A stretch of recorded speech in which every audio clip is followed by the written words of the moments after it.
السلام عليكم، ازيكم يا حبايب قلبي؟ عاملين ايه؟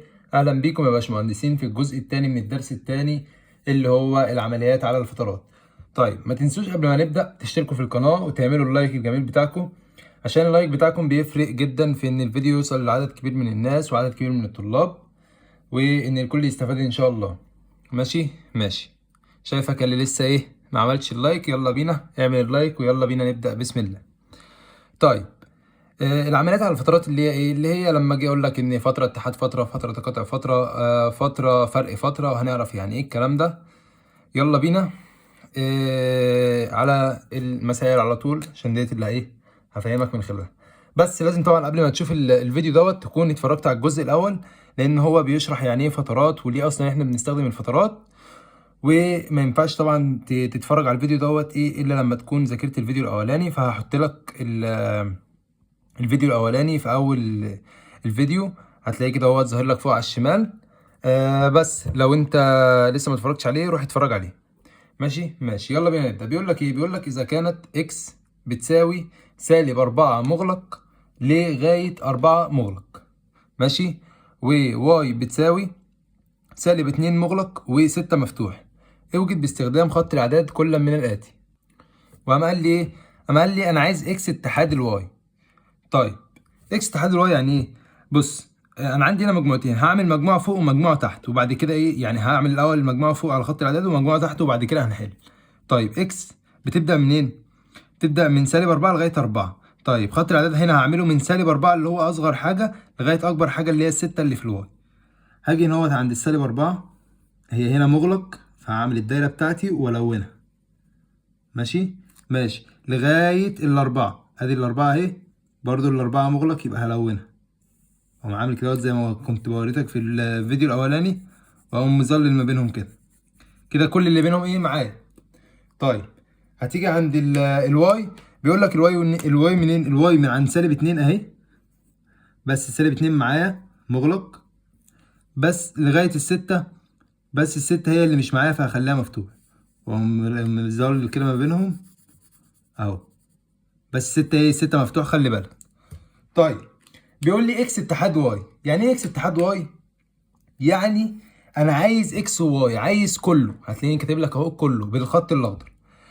انا عايز ايه؟ انا عايز كل الاعداد اللي في اكس وفي واي. اتحاد يعني ايه؟ انا عايز كل حاجه. طيب، يعني ايه عايز كل حاجه؟ يعني عندي من اول السالب 4 مغلق اهو لغايه الستة، بس الستة ايه؟ ستة مفتوح، الله ينور عليك. ماشي ماشي، يلا ركز معايا في الحته التانيه. بيقول لك ايه؟ بيقول لك انا عايز اكس تقاطع الواي. طيب اكس تقاطع الواي يعني ايه؟ يعني عايز اللي موجود في اكس وموجود في واي. هتلاقيني كاتب لك هنا ايه باللون الاخضر اهو، موجود في دي وموجود في دي. ماشي ماشي، تعالى نعمل زي ما عملنا هنا، هنرسم الاكس فوق. فالاكس بتبدا من اول السالب 4 مغلق لغايه الاربعه مغلق، واقوم ايه موصل ما بينهم كده ومظلل كده. ماشي ماشي، تيجي عند الواي برضو من سالب 2 مغلق لغاية الستة مفتوح اهي، تقوم ملون كده ما بينهم. طيب ايه اللي موجود هنا وموجود هنا؟ تعالى كده وتركز معايا عشان نطلع ايه اللي موجود هنا وموجود هنا. هتلاقي من اول هنا لحد هنا موجود في المجموعتين، موجود في الاكس وموجود في الواي. اللي هو من اول فين؟ من اول سالب 2 وسالب 2 معايا مغلق اهي، ملون عليها، موجودة فوق وتحت، ولغايه الاربعه، والاربعه موجوده فوق وتحت، فهتبقى الاربعه كمان ايه؟ مغلق. طيب جميل، تعال بقى نخش على الحته ديت ايه اللي هي حته الفرق. اكس فرق واي وواي فرق اكس. طيب تعال الاول نحل بتاعه اكس فرق واي.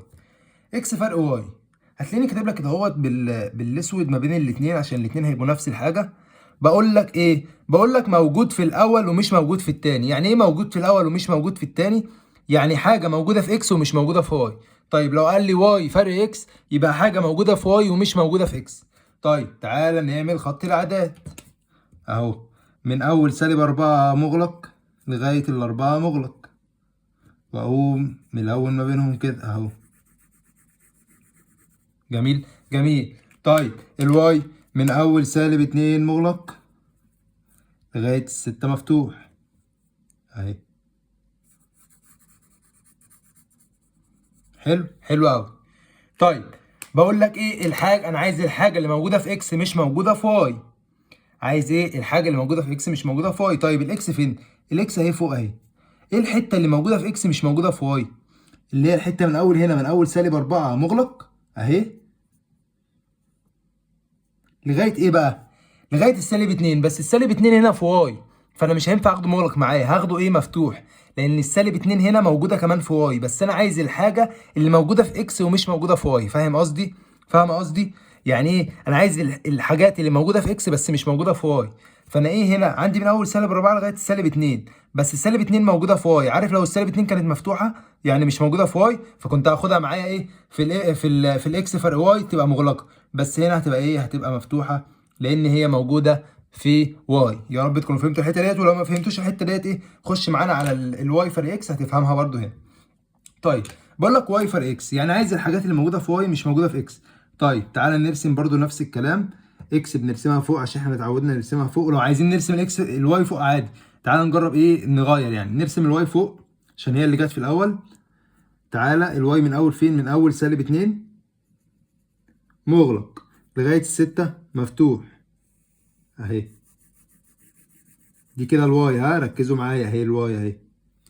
ماشي ماشي. تعالى نرسم الاكس تحت. الاكس تحت، الاكس من اول -4 مغلق لغايه ال4 مغلق.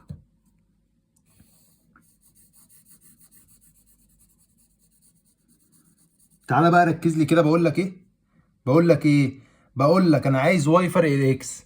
طيب انا قلت لك من شويه يعني ايه، يعني ايه فرق اصلا؟ يعني حاجه موجوده في الاول ومش موجوده في التاني. طيب انا عايز اللي موجود في الواي ومش موجود في الاكس. ايه اللي موجود في الواي ومش موجود في الاكس؟ لو جيت بصيت هتلاقي ان انت عندك من اول هنا لحد هنا.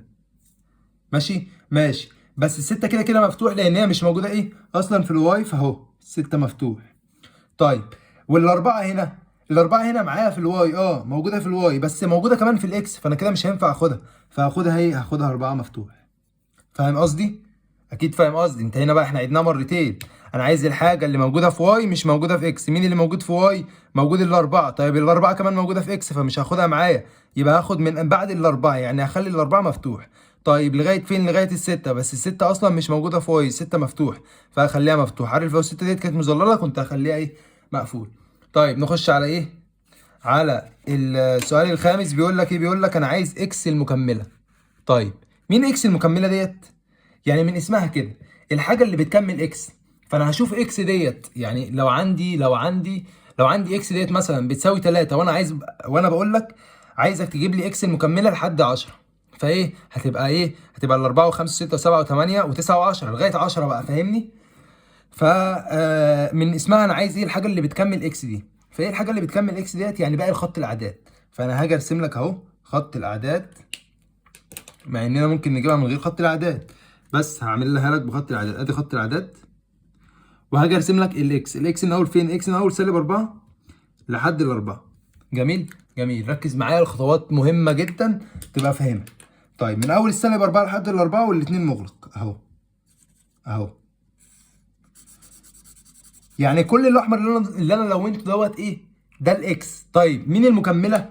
المكمله يا باشا هتبقى الحته ديت كلها والحته ديت كلها. طيب الحته دي كلها والحته دي كلها اللي هي مين؟ اللي هي من هنا يعني لغايه كده. انت كده اهو، كده اهو ماشي في اليمين، انت كده ماشي عند الما لا نهايه. طيب في الشمال ماشي عند السالب ما لا نهايه. طيب يبقى انا عندي من فين لغايه فين؟ ممكن اقول من هيبقى عندي حاجتين اتحاد بعض اهو. مين؟ من اول سالب ما لا نهايه، سالب ما لا نهايه اهو مفتوح لغايه -4. بس -4 هنا ايه؟ هتبقى مفتوح لان انا عندي اصلا -4 مع الاكس، يعني الاكس فيها -4، فانا عايز مكمله الاكس، يبقى مش هاخد -4 معايا، يبقى -4 مفتوح. طيب وهنا مين؟ الاربعه برضو هنا في الاكس، فانا مش عايز الاربعه في مكمله الاكس، يعني انا عايز الحاجه اللي بتكمل الاكس. فبدل الاربعه جوه الاكس يبقى انا مش هاخدها في المكمله بتاعتها، يبقى الاربعه كمان هتبقى مفتوح لغايه الما لا نهايه، والما لا نهايه كده كده مفتوح. طيب ده حل. ايه الحل التاني؟ الحل التاني بقى ده ايه؟ الحل الشيك ده، الحل الاشيك، والحل بامانه اللي الطالب ايه الفهمان كده. الطالب فاهم اللي هو الطالب الشاطر، ماشي، والطالبه برضو ايه الشطوره. طيب ايه هو الحل بقى؟ ان انا مش ده كله اسمه ار، يبقى ار، يبقى المكمله بتاعت اكس هتبقى بتساوي ايه؟ ار فرق الحته دي، ار فرق الاكس. طيب الاكس فيها ايه؟ الاكس فيها السالب 4 والاربعه. فاهم الحته دي؟ الحته ديت جامده قوي يعني. ار فرق ايه؟ ار فرق الاكس، يبقى مكمله الاكس بتساوي ار فرق الاكس اهي. ار فرق السالب 4 و4 اللي هي ايه؟ اللي هي مجموعه الاكس. طيب واي المكمله كده بقى انت فهمت. انت ممكن تقول لي ايه؟ ان واي المكمله بتساوي ايه؟ مش ده كله اسمه خط الاعداد؟ يبقى واي المكمله اللي هو ار فرق الواي، اللي هو هيبقى بيساوي ار فرق الواي. فيها ايه؟ الواي فيها السالب 2، سالب 2 مغلق والستة مفتوح. طيب لو عايزين نعملها على خط الاعداد، هاجي ارسم لك خط الاعداد اهو. هلاقي ان انا عندي من اول السالب 2 لغايه الستة ده كله ايه؟ الواي. بس عندي هنا السالب 2 مغلق والسالب الستة مفتوح، والستة قصدي مفتوح، كل ما بينهم دوت معايا. طيب لو احنا عايزين نكتبها في شكل تاني هنعمل ايه؟ هنكتب من اول سالب 2 بس السالب 2 مفتوح لان هي معايا في الواي لغايه سالب ما لا نهايه. معلش تعال نكتبها تحت، سالب ما لا نهايه لغايه السالب 2 بس السالب 2 مش معايا هتبقى مفتوح. اتحاد من اول الستة، بس ستة هنا اصلا الستة مش جوه الواي لان هي مفتوحة جوه الواي، فكده ايه؟ الستة هتبقى معايا في مكملة الواي. يبقى من اول ستة مغلق لغاية الما لا نهاية مفتوح. ودي الاجابة التانية، والاجابة الاولى انا شايفها احلى بكتير واسهل وبالفهم كده. انا عايز مكملة الواي يبقى ار فرق الواي، عايز مكملة الاكس يبقى ار فرق الاكس. بس طبعا ممكن ما تلاقيش الاجابة ديت في الاختيارات وتلاقي ديت، فلازم برضو تبقى فاهم دي. يبقى انت ممكن تلاقي دي يا اما دي يا اما تلاقي الاثنين مع بعض ويقول لك ايه مثلا، يبقى عندك اختيار رابع يقول لك ايه؟ الف وب معا، او الاختيار الاول والثاني معا. طيب نخش على اسئله مهمه برضو، نفس الاسئله اللي احنا كنا بنحلها كده بس بشكل تاني. هنا بيقول لك ايه؟ بيقول لك انا عندي سالب ما لا نهايه و3 مغلق، اتحاد سالب 2 والستة الاثنين مغلقين. طيب تعالى نرسم ايه السالب ما لا نهايه اهو لغايه الثلاثه مغلق اهو، ماشي، ده كله دي اول مجموعه. طيب المجموعه اللي جنبيها اللي هي من اول السالب 2 لغايه الستة هتبقى عباره عن ايه؟ هتبقى عباره من اول السالب 2 اهو مغلق لغايه الستة مغلق، برضه هم موصلهم ببعض واقوم ايه؟ ملون كده. طيب بيقول لي اتحاد. اتحاد يعني انا لسه قايل لك اتحاد يعني هاخد كله، هاخد كل الحاجات اللي انت ايه؟ اللي انت ظللتها، الكل اللي هنا وهنا. طيب مين اللي هنا وهنا؟ هيبقى من اول سالب ما لا نهايه مفتوح، ودايما السالب ما لا نهايه والما لا نهايه بيبقى مفتوح لغايه الستة ايه؟ لغايه الستة مغلق. جميل جميل. لو جيت هنا تبص انت هنا ما كناش لازم اصلا يعني مش شرط ان احنا نعمل خط الاعداد، بس طبعا لو هو طالب منك ايه هتعمله. طيب هتيجي تلاقي هنا ان انا خدت من اول سالب ما لا نهايه لغايه الستة، فاهم؟ اهو من اصغر حاجه هنا لغايه اكبر حاجه في المجموعه دي. ماشي ماشي. تعالى ايه؟ بيقول لك انا عندي الاربعه مغلق لغايه الما لا نهايه، فرق الاربعه مفتوح لغايه الما لا نهايه برضو. يعني ايه؟ تعالى ارسمها لك عشان توضح. من اول الاربعه مغلق لغايه الما لا نهايه كده، فرق يعني عايز اللي هنا بقى مش هنا. من اول الاربعه مفتوح لغايه الما لا نهايه. طيب كده عندي ايه موجود في المجموعه الاولى مش موجود في المجموعه الثانيه؟ ركز ركز هتجيبها. انا عندي فوق من اول الاربعه لغايه الما لا نهايه، وعندي تحت من اول الاربعه بس مفتوح لغايه الما لا نهايه. يبقى ايه اللي موجود هنا مش موجود هنا؟ المجموعه اربعه بس اهو. ركز هنا ايه؟ دي اقواس مجموعه مش فتره. طيب بيقول لي في السؤال الثالث انا عندي من اول سالب ما لا نهايه لغايه الاثنين مغلق، تقاطع من اول الاثنين مفتوح لغايه الما لا نهايه. طيب ده معناه ايه؟ تعالى نرسم من اول السالب ما لا نهايه اهو لغايه الاثنين، بس الاثنين مغلق اهو، الاثنين مغلق لغايه سالب ما لا نهايه اهو. طيب وعندي ايه تحت من اول الاثنين بس الاثنين ايه؟ مفتوح اهي، دايره مش هلونها لغايه الما لا نهايه. طيب ايه التقاطع اللي ما بينهم؟ ركز كده. هو انا فوق عندي من اول الاتنين لغايه السالب ما لا نهايه، وعندي تحت من اول الاتنين بس مفتوحه لغايه الما لا نهايه، يعني الاتنين تحت مش معايا والاتنين فوق معايا. فانا كده عندي في حاجه فوق وتحت مشتركه؟ لا، هتلاقي ان انا مفيش حاجه فوق عندي، نفس الحاجه موجوده تحت، الاتنين موجوده فوق بس الاتنين مش موجوده تحت. وبعد كده الاعداد الموجبه كلها موجوده بعد الاتنين هنا، والاعداد السالبه كلها موجوده بعد قبل الاتنين هنا. فمفيش ايه ارقام مشتركه، يبقى مجموعه الحل ايه؟ ايوه سامعك يا اللي جبتها، شايفك يا اللي هتقوليها، هي ايه المجموعه الفاضيه اللي هي فاي. اراهن ان مفيش حد افتكرها اصلا، بس لا بهزر، اكيد دي افتكرتوها. طيب بيقول لك ايه السؤال الرابع؟ انا عندي المجموع الفتره من اول الاتنين مغلق لغايه الما لا نهايه مفتوح. طبعا الما لا نهايه ده دايما مفتوح، لازم افضل افكرك بالحاجه زي كده عشان ساعات بيلعب عليك في الاختيارات ويجيب لك مغلقه. طيب بيقول لي ايه الشرطه اللي فوق دي؟ الشرطه اللي فوق دي اللي هي المكمله. طيب مكمله الكلام ده ايه؟ لسه قايل لك ان مكمله الحاجه بتساوي الار فرق الحاجه دي. فانا ممكن اريح دماغي خالص واقوم قايل ار فرق الكلام ده. ادي ده حل من الحلول. ار فرق الاتنين لغايه الما لا نهايه مفتوح. طيب ايه الحل التاني؟ الحل التاني ان انا اقوم راسم خط الاعداد كده اهو قوم قايل لك ايه؟ انا عندي من اول الاتنين مغلق لحد الما لا نهايه، كل ده معايا. يبقى ايه اللي مش معايا؟ ايه المكمله؟ من اول الاتنين لحد سالب ما لا نهايه، بس الاتنين هنا معايا يعني الاتنين هنا معايا في المجموعه اللي معايا دلوقتي. يبقى المكمله بتاعتها الاتنين مش هتبقى موجوده فيها، فهيبقى الحل هنا هتبقى هتبقى بتساوي الاتنين لا، هنبدا بقى من عند السالب ما لا نهايه اهو، سالب ما لا نهايه مفتوح لغايه الاتنين، والاتنين برضو هتبقى مفتوحه. جميل. طيب السؤال الرابع بيقول لي ايه؟ بيقول لي عندي الان الاعداد الطبيعيه تقاطع السالب 3 لغايه مقفول لغايه الثلاثه مفتوح. ده معناه ايه؟ هو ان دوت ان دوت اللي هي 0 و1 و2 و3. ان دوت مش فتره، ان ديت مجموعه الاعداد الحقيقيه الطبيعيه قصدي. ان مجموعه الاعداد الطبيعيه دي مجموعه مش فتره، مجموعه يعني فيها عناصر، يعني فيها 0 و1 و2 و3 و4 لغايه ما لا نهايه. طيب بيقول لي انا عايز اللي هنا الحاجه اللي موجوده هنا وموجوده هنا، تقاطع يعني موجود هنا وموجود هنا، من اول الفتره سالب 3 لغايه الثلاثه. طيب تعالى كده نرسم نكتب الفتره دي من اول سالب 3 مغلق لغايه الثلاثه مفتوح. شوف كده الفتره دي، شوف لي بقى ايه اللي من الاعداد الطبيعيه موجود في الفتره دي. ركز كده معايا وانت هتجيبها. انا بادئ منين؟ من الاعداد الطبيعيه مين؟ الصفر، يبقى الصفر موجود ادي الصفر. طيب الواحد موجود ادي الواحد، الاثنين موجود ادي الاثنين، الثلاثه موجوده لا الثلاثه مفتوحه، يعني مش معايا في الفتره ديت، يعني الثلاثه مش موجوده. يعني يعني ايه الحل هنا؟ هيبقى المجموعه 0 1 و2. جميل، يا رب تكون فهمت دي. انا ان معناها ان هي مجموعه، يعني مش فتره، مجموعه يعني جواها عناصر.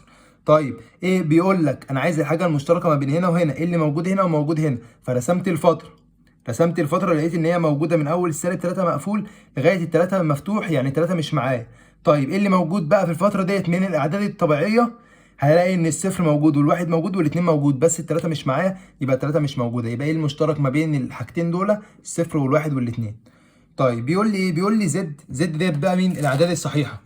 طيب الاعداد الصحيحه اللي هي فيها اللي هي فيها 0 و1 و2 لغايه ما لا نهايه طبعا، وهنا فيها السالب 1 سالب 2 لغايه سالب ما لا نهايه طبعا. طيب بيقول لي زد تقاطع السالب 3 والثلاثه. تعالى كده، هي بص تعالى من غير ما نكتب خط الاعداد، مش انا لسه عامل خط اعداد فوق اهو. طيب نفس الفتره، يعني هحطها لك نفس الفتره من اول السالب 3 مغلق لغايه الثلاثه مفتوح. ايه اللي موجود من الاعداد؟ احنا بقى سيبنا بقى من الاعداد الطبيعيه، احنا خلاص حلينا السؤال اللي قبله، احنا دلوقتي في الاعداد في الاعداد الصحيحه. ايه اللي موجود من الاعداد الصحيحه هنا؟ هلاقي ان انا معايا، هفتح مجموعه كده اهو، هلاقي ان انا معايا السالب 3 اهي والسالب 2 برضو، لان انا الاعداد الصحيحه موجود فيها السوالب والصفر والاعداد الموجبه. طيب السالب 2 والسالب 1 والصفر والواحد والاتنين، بس هلاقي ان التلاته ايه مش معايا اهي، التلاته مفتوحه، يبقى ديت الحل. -3 -2 -1 0 1 2.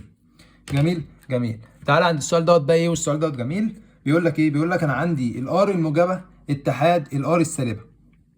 طيب ممكن يجيب لك السؤال دوت بشكل تاني، ممكن يجيب لي السؤال ده بشكل تاني. يقول لي انا عندي صفر مفتوح لغايه الما لا نهايه مفتوح اتحاد السالب ما لا نهايه مفتوح لغايه الصفر مفتوح. طيب صفر مفتوح لغايه الما لا نهايه دوت مفتوح، اللي هو مين؟ اللي هو ار الموجبه. طيب وسالب ما لا نهايه مفتوح لغايه الصفر مفتوح، اللي هي مين؟ اللي هي ار السالبه. طيب بيقول لي ده اتحاد ده يعني ايه؟ يعني ايه الار الموجبه اتحاد ار السالبه؟ يعني لو جيت كده فكرت فيها، هو انا عندي كل ده بيتسمى ايه؟ ار. طيب الحته ديت بس بتسمى ار الموجبه، الحته ديت بس بتسمى ار السالبه.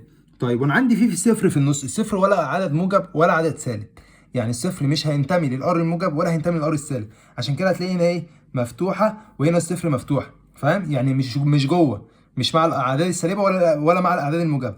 يبقى لما اقول لك ار الموجبه اتحاد ار السالبه هيبقى بيساوي ايه؟ اكني بقول لك ار ما عدا الصفر، يبقى ار فرق الصفر، فرق المجموعه صفر. ماشي ماشي. يعني ايه؟ اهو ار الموجبه لو جيت هنا مسكت الصفر، هلاقي ان الصفر هنا مفتوح لغايه السالب ما لا نهايه، لغايه الما لا نهايه، كل ده معايا في الار الموجبه اللي هو اول واحده. طيب لو جيت مسكت اهو من تحت الصفر لغايه السالب ما لا نهايه، كل ده معايا. فمين اللي مش معايا؟ هتلاقي ان الصفر مش معايا فوق ومش معايا تحت، يبقى دوت ايه؟ يبقى كده الحل بيساوي ايه؟ بيساوي الار فرق الصفر. جميل جميل. لان هو عايز الاتحاد، هو عايز الاتحاد، يعني عايز بقى كل ده عايز الار موجبه كلها وعايز الار سالبه كلها. يبقى ده معناه ايه؟ معناه ان انا معايا خط الاعداد كله ما عدا الصفر. طيب نخش على اخر صفحه حل معانا، وشويه الاسئله دول حلوين، ركزوا معايا ايه فيهم. طيب ممكن دوت هات لك كوبايه شاي ولا كوبايه نسكافيه، وتعالى كده ركز معايا، يلا انت وهي، يلا ركزوا، يلا ركزوا، بسم الله. السؤال ده بيقول لك ايه؟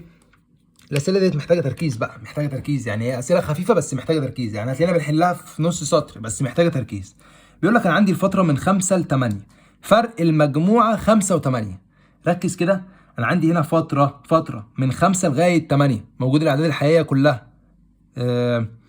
لا لكن فرق، لما اقول لك فرق المجموعه 5 و8، يعني انا عندي عنصرين بس، عندي العنصر 5 والعنصر 8. طيب لما اقول لك انا عندي مجموعه قصدي فتره 5 مغلق و8 مغلق، فرق الرقم الخمسه والرقم الثمانيه، يعني اكني بقول لك ايه؟ اكني بقول لك افتحهم لي بس، خلي لي الخمسه مش معايا والثمانيه مش معايا، بس كده ده الحل. فاهم؟ يعني انا الخمسه والثمانيه كانوا معايا، لما اقول لك بقى انا عايز اللي هنا بس، يعني فرق الكلام ده، يعني عايز الحاجه اللي هنا بقى تشيل لي منها الخمسه والثمانيه بس، هفتح له المجموعه بس، الفتره قصدي. جميل جميل. طيب تعالوا نخش على السؤال اللي جنبه على طول. بيقول لك ايه؟ بيقول لك انا عندي 5 و8 بس الاثنين مفتوحين، اتحاد العنصر 5 والعنصر 8، المجموعه فيها 5 و8، يعني ديت عناصر العنصر 5 والعنصر 8. يعني اكنه بيقول لك ايه؟ اكنه بيقول لك ان هم مش معايا هنا، يعني هم دلوقتي ال5 وال8 مش معايا في الفتره دي. لما اجي اقول له اتحاد يعني خد لي بقى كله على بعضه، ضيف لي ال5 وال8 عليهم، اكني بقول لك ايه؟ اكني بقول لك اقفل لي الاكواس ديت، فخلي لي ال5 وال8 جوه الفتره دي. جميل جميل. طيب 3 بيقول لك ايه؟ بيقول لك انا عندي الفتره 4 و9، تقاطع المجموعه 4 و9، المجموعه اللي جواها رقم 4 ورقم 9.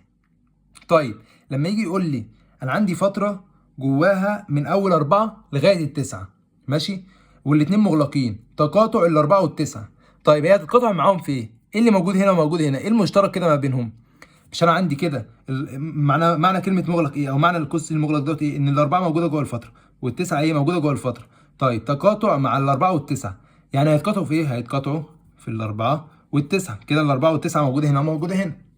طيب بيقول لك ايه؟ بيقول لك 4 و9 هنا بقى ايه؟ هنا ديت مجموعه، ركز هكتب لك اهو مجموعه، ركز عشان ديت الحاجات ايه اللي هو بيلعب عليها اصلا، بيلعب على تشتتك او عدم تركيزك. فانت لو مركز هبص هتقفل الامتحان، مش مركز هتضيع عليك يعني درجات سهله جدا. طيب بيقول لك ايه؟ بيقول لك المجموعه 4 و9، جواها 4 وجواها 9، عنصر 9، فرق الفتره 4 و9. تخيل لما اقول لك مجموعه فرق فتره، يعني اللي موجود هنا انا عايز اللي موجود هنا ومش موجود هنا. طيب ايه اللي موجود هنا ومش موجود هنا؟ ال4 و9 موجوده هنا بس موجوده كمان هنا، يبقى ايه؟ يبقى كده مجموعه الحل هتبقى ايه؟ هتبقى فاي. ماشي ماشي. طيب تعال نكمل. بيقول لك ايه؟ بيقول لك انا عندي الزد الموجب اتحاد زد سالب. يعني ايه؟ يعني الاعداد الصحيحه الموجبه اتحاد الاعداد الصحيحه السالبه. ده معناه ايه؟ معناه ان هو اكنه بيقول لي هو الاعداد الصحيحه دي عباره عن ايه؟ يعني الزد اصلا بتساوي ايه؟ بتساوي سالب بتساوي الصفر وسالب واحد لغايه الى سالب ما لا نهايه، وهنا واحد لغايه موجب ما لا نهايه. صح؟ صح. طيب يعني انا معايا الاعداد السالبه والاعداد الموجبه والصفر. طيب لما يجي يقول لي زد الموجب اهو، زد الموجب وادي زد السالب اتحاد بعض، ده بيساوي ايه؟ بيساوي زد فرق المجموعه صفر. جميل جميل. طيب بيقول لي ان فرق الصفر الاعداد الحقيقيه، قصدي الاعداد الطبيعيه فرق المجموعه صفر. ده معناه ايه؟ معناه ان هنا مجموعه الحل هتبقى ايه؟ هتبقى عين اللي هي مجموعه العد اللي هي كانت بتبدا من 1 و2 و3 و4 و5 و6، لان هنا اللي هي عباره عن الصفر والواحد والاثنين وكده. فانا لما اشيل منها الصفر اتبقى لي ايه؟ اتبقى لي مجموعه العد اللي هي الواحد واثنين وثلاثه والاربعه. او ممكن اقول له زد الموجب. جميل جميل. طيب نكمل حل، نخش عليه بقى. نخش على سؤال بيقول لك استخدم ينتمي ولا ينتمي وجزئيه وليست جزئيه. طيب امتى كنت بستخدم ينتمي ولا ينتمي وجزئيه وليست جزئيه؟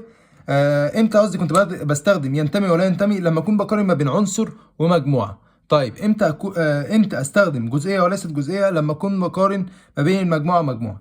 اول سؤال بيقول لك ايه؟ بيقول لك انا عايز الاثنين تقول لي ايه علاقتها بالفتره 2 و4. هبص على الاثنين مغلقه، مغلقه، يبقى دي ينتمي. طيب الاثنين ايه علاقتها بالاثنين واربعه؟ هبص على الاثنين مفتوحه، مفتوحه فعلا، يبقى الاثنين مش معايا هنا، يبقى الاثنين مش موجوده هنا، يبقى لا ينتمي. طيب هنا دي مجموعه ودي مجموعه، يبقى استخدم جزئيه وليست جزئيه. الاثنين والاربعه ايه علاقتهم بالفتره 2 و4؟ هبص على الاثنين، الاثنين مغلقه، يبقى كده الاثنين معايا. طيب الاربعه مغلقه، يبقى كده الاربعه برضو هنا ايه؟ جوه معايا، يبقى ايه؟ جزئيه. طيب بيجي يقول لك ايه؟ بيجي يقول لك الاثنين والاربعه ايه علاقتها بالاثنين والاربعه؟ بس الاثنين مفتوحين. هاجي ابص على الاثنين الاقيها مفتوحه، يبقى الاثنين مش معايا. معنى الاثنين مش معايا يبقى هي ليست جزئيه، المجموعه كلها ليست جزئيه. مش محتاج بقى ابص على الاربعه، مع ان الاربعه كمان مفتوحه، يعني الاربعه كمان مش معايا. طيب بيقول لي ايه علاقه الار الموجب بسالب ما لا نهايه لغايه ما لا نهايه والاثنين مفتوحين؟ دول اللي هو مين؟ سالب ما لا نهايه والما لا نهايه اللي هم مين؟ يعني بيقول لك من اول سالب ما لا نهايه لغايه ما لا نهايه، في النص طبعا في الصفر والواحد والاثنين والسالب واحد والسالب اثنين والكلام ده كله. دي معناها ان هي ار، فهي علاقه الار الموجب بالار طبعا جزئيه منها. مجموعتين يبقى هستخدم جزئيه ولا ست جزئيه. فالار الموجب جزئيه من الار، والار السالب برضو ايه؟ جزئيه من الار اهي. طيب ايه علاقه الان بالمجموعه صفر لغايه ما لا نهايه؟ ايه علاقه الاثنين بالمجموعه ايه؟ صفر لغايه ما لا نهايه. الان قصدي بالمجموعه صفر لغايه ما لا نهايه علاقتها ايه؟ الان اللي هي اعداد اللي هي صفر وواحد واثنين وثلاثه واربعه، اللي هي مين؟ يبقى كده لما يجي يقول لي من اول صفر لغايه ما لا نهايه يبقى ايه؟ يبقى هقول له ايه؟ جزئيه. ماشي؟ طيب ادي جزئيه. ايه علاقه الان بالمجموعه صفر مفتوح لغايه الما لا نهايه مفتوح؟ ركز هنا، هنا بيقول لك صفر مفتوح. طيب انا عندي ان الان هنا اصلا الان فيها صفر، صفر وواحد واثنين وثلاثه واربعه وكده لغايه ما لا نهايه، فهنا الصفر مفتوح يبقى ايه؟ يبقى ليست جزئيه. ماشي ماشي. طيب هنا كنت عايز اقول لكم ايه؟ كنت عايز اقول لكم اخر حته بس. هنا هنفترض لو كان قال لي في السؤال الرابع ده هنا اهو، لو كان قال لي انا عايز المجموعه 4 و9 فرق المجموعه، قصدي الفتره 4 و9، الفتره ديت الاربعه فيها مفتوحه والتسعه فيها مفتوحه. طيب لما اجي اقول لك انا عايز، انا عندي مجموعه فيها 4 و9، فيها العنصر 4 وفيها العنصر 9، فرق الفتره اللي فيها 4 و9، بس ال 4 و9 مش جوه الفتره ديت لان الاثنين مفتوحين. ده معناه ايه؟ معناه ايه؟ معناه ان انا بقول لك انا عايز اللي هنا مش يعني الحاجه اللي موجوده هنا مش موجوده هنا. طيب مين موجود هنا مش موجود هنا؟ الاربعه و9، لان الاربعه و9 موجوده في المجموعه ديت بس مش موجوده في الفتره ديت. يبقى مجموعه الحل هتبقى ايه؟ هتبقى المجموعه 4 و9. جميل جميل. كده الحمد لله نبقى خلصنا الدرس. كده الحمد لله الدرس التاني كله انتهى الحمد لله بفضل الله. كده خلص، و يعني بأقل وقت والله، و ما سيبناش ولا فكره الحمد لله في الدرس. وان شاء الله ما فيش اسئله تقف معاكم في الواجب، ولو حتى وقفت معاكم هتلاقوني حاطط اللينك بتاع جروب الواتساب في وصف الفيديو، هتلاقوه كمان في وصف القناه. لو دخلت على القناه كده هتلاقي جروب لاولى اعدادي وجروب لتاني اعدادي. خش على جروب تاني اعدادي. الجروب دوت بنعمل فيه ايه؟ الجروب دوت بيفتح في وقت معين في اليوم من الساعه 10 لغايه الساعه 11. اللي عنده اي سؤال في الحل في اي كتاب بقى، اي نوع كتاب، كتاب المدرسه، اي كتاب المعاصر، اي نوع كتاب، بيبعت السؤال اللي هو مش عارفه بيصوره. وبعد كده لما اجي اقفل الجروب بجاوب على الاسئله ديت وبشرحها في فويس. بشرح الفكره بتاعتها عشان تبقى فهمت الحل ليه، وتبقى برضو شفت الحل بعينك. بس ويا ريت لو نسيتوا تعملوا لايك اعملوا لايك، وما تنسوش تشتركوا في القناه وتبعتوها لاصحابكم عشان الكل يستفاد ان شاء الله، والفيديو يوصل لاكبر عدد ممكن من الناس، والقناه تكبر كده بيكو، ونسمع ان شاء الله، والناس كلها تفهم وتحب الرياضه. بس واشوفكم الدرس الجاي ان شاء الله، الدرس الثالث.